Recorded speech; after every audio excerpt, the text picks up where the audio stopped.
दोस्तों Reliance power limited की बात करें तो स्टॉक के अंदर आज बड़ी गिरावट देखने को मिली क्योंकि कल काफ़ी अच्छी तेज बनी थी। फ्राइडे को स्टॉक ने अच्छी दौड़ लगाई थी, करीब 6% दौड़ा था और आज उसमें प्रॉफिट बुकिंग आ गई। तो अभी फिलहाल लॉन्ग टर्म के लिए लोग बने रहना पसंद नहीं करें रिलायंस पावर में, क्योंकि रिलायंस पावर के लिए अभी भी बहुत सारी प्रॉब्लम है।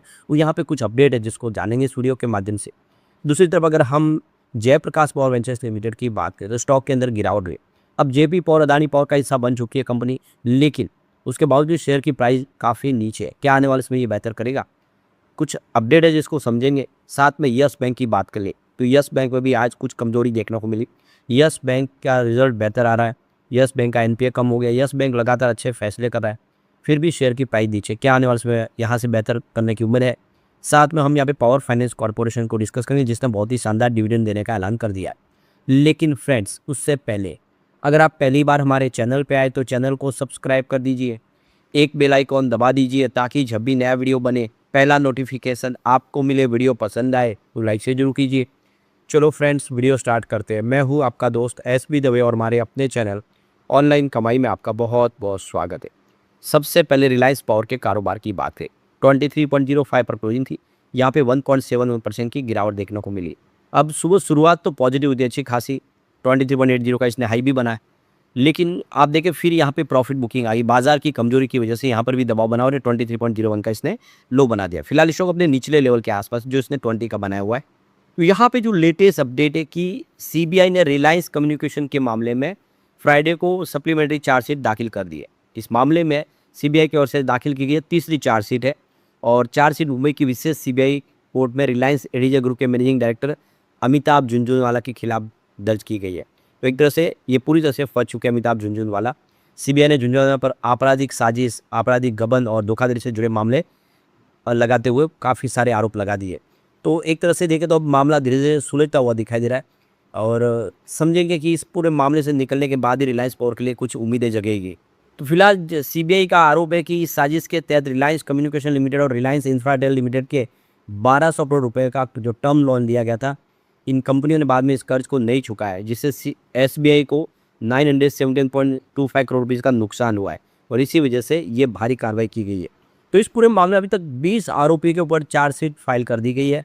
तो एसबीआई की शिकायत के आधार पर एफआईआर दर्ज करने के बाद देखें तो इसमें बहुत सारा जो नुकसान पहुंचाया गया बैंकों को, जिसके लिए कार्रवाई की जा रही है।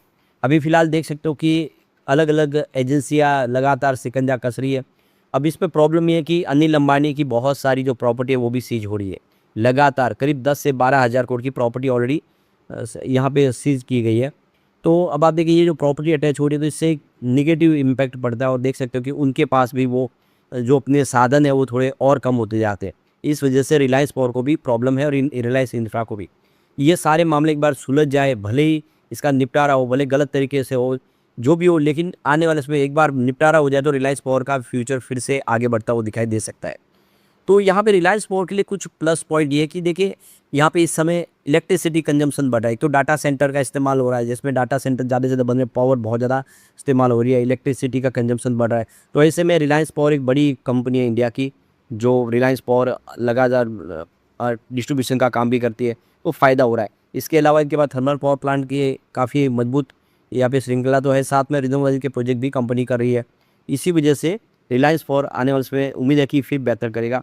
अपने डेट को कंपनी लगातार कोशिश करिए कम करने की, रीफाइनेंसिंग भी कर रही है ताकि नया जो कर्ज भी लेके पुराने कर्ज का टेंशन खत्म किया जाए। यहाँ पे कुछ पार्टनरशिप भी की जा रही है नहीं, अपनी फाइनेंशियल हेल्थ को सुधारने की कोशिश कर रही है। तो ये सारी कोशिशें आने वाले समय कुछ बेहतर परिणाम जरूर दिखाएगी। अब यस बैंक लिमिटेड की बात करें तो 22.5 पर क्लोजिंग थी, 0.96% की, यानी लगभग 1% की गिरावट देखने। तो शुरुआत तो बिल्कुल फ्लैट हुई जो फ्राइडे की क्लोजिंग थी। इंट्राडे में तेजी भी बनी लेकिन बाजार का साथ नहीं मिला, उससे ये भी स्टॉक नीचे आ गया और आप देखिए 22 के आसपास की इसकी लो प्राइस बनी। अब देखिए यस बैंक में कमजोरी भले दिखाई दे रही हो, लेकिन जुलाई महीने में यस बैंक में इन्वेस्टमेंट काफ़ी अच्छा हुआ है। म्यूचुअल फंड का 83 म्यूचुअल फंड ने फ्रेश इन्वेस्टमेंट किया है, 49 म्यूचुअल फंड ने एग्जिट लिया है। तो खरीदारों की संख्या काफ़ी ज़्यादा है। वो कौन से म्यूचुअल फंड, एक बार वो भी देख ले। तो बहुत सारे म्यूचुअल फंड है, सबको डिस्कस नहीं कर सकते, इसलिए जो 3 डिजिट में आंकड़े उसी को देखेंगे। तो यहाँ पे देखो कि कोटक निफ्टी बैंक ETF ने 157 करोड़ का एयूम किया है और आपको ये पता ही होगा कि वो कोटक ही ऐसा एक बैंक था जो जिसके एनालिस्ट है जो लगातार कह रहे थे कि यस बैंक का कोई फ्यूचर नहीं है पिछले कई सालों से, वही कोटक यहाँ पे भारी खरीदारी कर रहे। इसके अलावा आप देख सकते हो कि यहाँ पे निप्पॉन इंडिया ETF ने भी करीब 281 करोड़ का AUM किया है। UTI ऑर्बिटेज ने यहाँ पे 215 करोड़ का AUM किया है। तो HDFC ऑर्बिटेज ग्रोथ ने भी 189 करोड़ का AUM। इसके अलावा यहाँ पे देख सकते हो कि आदित्य BSL ऑर्बिटेज ने भी 159 करोड़ का AUM किया है। ICICI Pru Nifty private bank ने भी 109 करोड़ का AUM किया है। एडलवाइज ऑर्बिटेज ने भी 134 करोड़ का AUM किया है।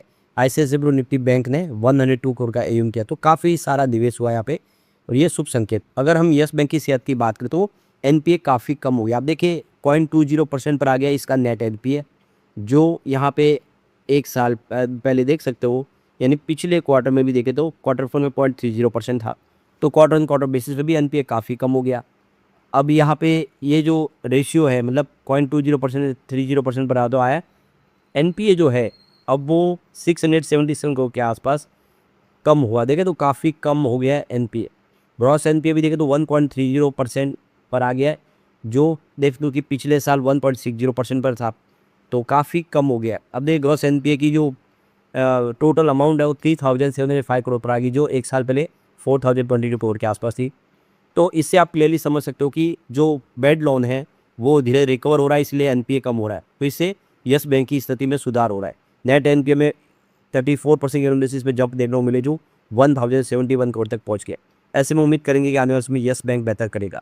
अब जयप्रकाश पावर वेंचर्स की बात करें तो 17.09 पर क्लोज थी, 0.058% की यहाँ पे गिरावट देखने को मिली, क्योंकि यहाँ पे शुरुआत तो पॉजिटिव हुई थी देखो कि उसके बाद 70.25 पर शुरू होने के बाद 70.47 तक हाई बनाया। तो बाजार आज कमज़ोर था, इस वजह से नीचे आ गया। तो ये सब आज बाजार की वजह से हुआ। फिलहाल स्टॉक अपने 50 रुपये के लो और हाई के बीच में इस समय आपको ट्रेड करता हुआ दिखा। निचले लेवल पे है थोड़ा ज़्यादा। तो अब देख सकते हो कि ऑनरशिप चेंज हो चुकी है कंपनी के। आप देखिए कि प्रमोटर का कंट्रोल है वो अदानी पावर के पास आया है। डेट रीस्ट्रक्चरिंग प्रोग्राम चल रहा है। अब देखिए JP ग्रुप से ये जो कंपनी है अब आ गई है अदानी पावर के पास। तो वो अब जल्दी अपने जो गिरवी शेयर है, इसके करीब 73% शेयर गिरवी रखे हुए हैं, उनको भी छुड़ाने की तैयारी है। तो आने वाली समय स्थिति यहाँ से बेहतर होगी। अब यहाँ पे बिजनेस डाइवर्सिफिकेशन भी इसका देख सकते हो, जिसमें कंपनी थर्मल पावर प्लांट के तो काम करी है। इसके पास इनके पास विष्णुप्रयाग में हाइड्रो इलेक्ट्रिक पावर प्लांट है, लेकिन अब देखें तो इनका सोलर PV प्लांट का भी प्लांट इन्होंने शुरू करने की तैयारी है। रिन्यूएबल एनर्जी भाई इनकी कर चुकी है। तो ये सारी बातें कि देखो बैंक की स्थिति देखो, जो कर्ज है उसमें भी काफ़ी इनकी कमी आ गई है, और आने वाले समय जब अदानी का साथ मिला तो स्थिति बेहतर हो जाएगी, और जो भी फाइनेंशियल जो वॉलेटिलिटी है वो भी धीरे धीरे स्टेबल होगी, और यहाँ से JP पावर बेहतर करेगा, क्योंकि ये स्टॉक अभी काफ़ी कम प्राइस पे है। अब पावर फाइनेंस कॉर्पोरेशन की बात करें 363 पर क्लोजिंग थी, यहाँ पे 0.21% की तेजी देखने को मिली। तो पावर फाइनेंस कॉर्पोरेशन डिविडेंड देने जा रही है 3.90 पर शेयर, यानी 3.90 का इंटरिम डिविडेंड देगी कंपनी। और यहाँ पे अनाउंसमेंट डेट थी 7 अगस्त 2026, और इसकी एक्स डेट है 27 अगस्त 2026।